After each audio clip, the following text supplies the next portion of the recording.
Your moulded plug has got damaged, or perhaps the wire has become intermittent just below the moulded plug. It's not a problem. Today I'm going to show you how to replace it with a standard 13 amp plug. I'm showing you on a vacuum cleaner, obviously because that's what I do, but this applies to all sorts of appliances from power tools to hair straighteners. As it's a beginner's guide, I'm also going to do it with just the most basic tools possible, so I know that everyone's got these. We need a pair of scissors and a screwdriver. Now they're not the most ideal tools I know, so all the experts need to calm down. I'm just doing it so everything's nice and easy for people. We're going to take the cable with the moulded plug on the end and we're just going to cut it a few inches short. That's for those of you who have an intermittent cable. Now you will see the brown and the blue wire inside. All the most common vacuum cleaners just have the two wires, but if yours has got three, don't panic, we'll come to that later. Now we're going to take our scissors and we're carefully going to cut down between the two wires. Try not to damage them, of course. If you do damage them, don't panic, just cut them off and carry on, start all over again.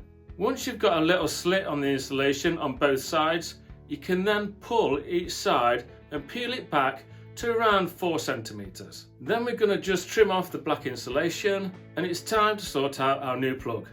Undo the middle screw and then the back of the plug comes off. The other two screws hold the cable grip inside and make sure your cable doesn't pull out.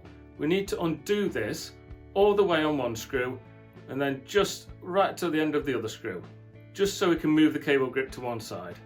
Now this plug comes with a cable strain grommet. This is just a little part that fits onto the cable and we need to do that now. It's going to go into the bottom of the plug in a bit and it'll stop the strain on the cable. Now we need to put the cable in position. There's a simple way of knowing which way round the wires go. Brown with the R as the second letter goes on the right, and blue with L as the second letter goes on the left. So L for left, R for right. If you have the earth wire, which is yellow and green, that always goes to the top middle pin. Now I'm just going to judge how long I need these wires to be. The blue one is fine. Brown one, I'm just going to trim a little bit off of that.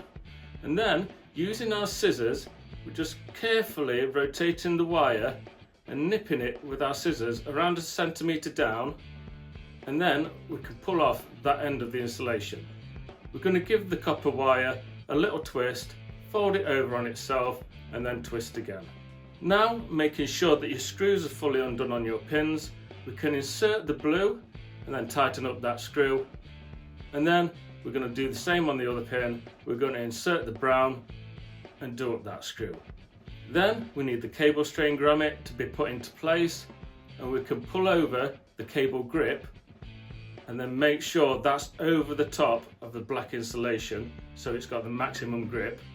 Then we need to tighten up both those screws that go on the other side of the plug to hold the grip in place. Once they're fully done up, just give the wire a good pull just to make sure it's fully secure.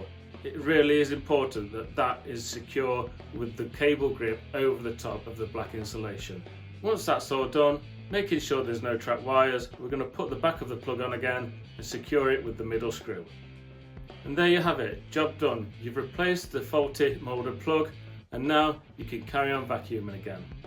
I hope you found this video helpful. Please subscribe to my channel for all other repair videos. Also, I have lots of videos on how to keep your vacuum clean. This next one though is a little debate that you can join in with. Is Henry Hoover really a Hoover?